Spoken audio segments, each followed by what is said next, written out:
Conversations continue this week after sexual abuse allegations tied to Cesar Chavez, and it's bringing renewed attention to a much bigger issue. The statistics are staggering. According to RAINN, which is the Rape, Abuse, and Incest National Network, 1 in 9 girls and 1 in 20 boys under the age of 18 experience sexual abuse or assault, and 93% of those victims, they know their abuser. We're joined live by Megan Cutter, RAINN's Chief of Victim Services. Thank you so much for being with us this morning. Thank you so much for having me. I really appreciate it. Yeah, this is such an important conversation. I think it's shocking to most people to hear the allegations involving someone so prominent like Cesar Chavez, but it is really, really common. Can you talk about that?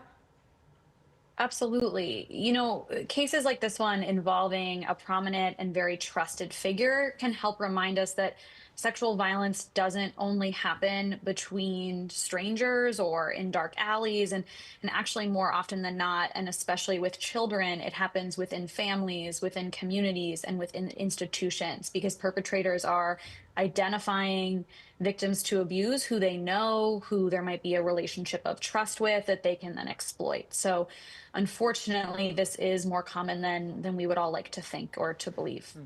I think as a parent, as we hear these statistics, we often wonder, like, is this time now to have like a renewed conversation with our young people? You know, how do you think parents should look at this, and what should we then do in terms of protecting our own kids so they know, how to handle something like this?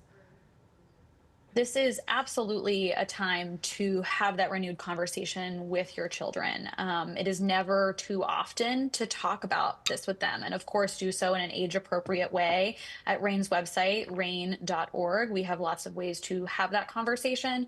But what I would highlight is really to encourage your children, if there's ever an adult or a fellow person in their age group who doesn't listen when they say no about touching their body or doesn't respect their own bodily autonomy and consent, that to tell someone, whether that's the parent, another trusted adult, someone at school, and really encouraging that conversation, and letting the child know, even if you're not sure, even if you just have questions, you can always come to me or always come to another adult in your life. I think just starting that conversation is really essential so that if something does happen, children know what to do or who to go to, because often when something scary or uncertain happens, we can get in that state of being a little paralyzed by the fear, by the concern, and by that trauma. And so having that conversation in advance can really, really be something that supports families. I'm glad you said age appropriate, because I have a friend who was abused around 7 years old, and she was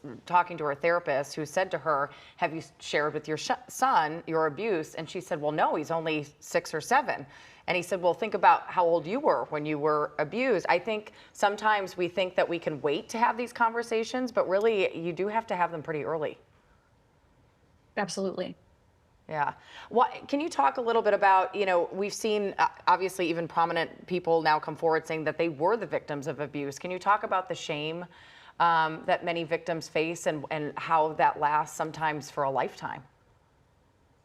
Yeah, sexual violence is something that really can impact a person beyond just the moment where that experience happens.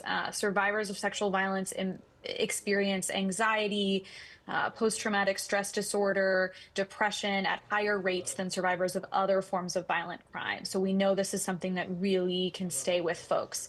The other piece, which is less of a specific condition and more of a challenge of being in the world, is that sexual violence can take away someone's sense of trust and safety. And all of us to think about going about the world, your daily routine, building relationships, friendships, without a sense of trust or safety, with this idea that, potentially someone that you know or that you love might end up being someone that would hurt you, that can have really long lasting impacts for people, in addition to some of the mental health and physical health impacts that I also highlighted. Yeah. Well, thank you so much for being with us this morning. I think it's a really important conversation. It's a tough conversation to have, but an important one. Megan, thank you. Thank you.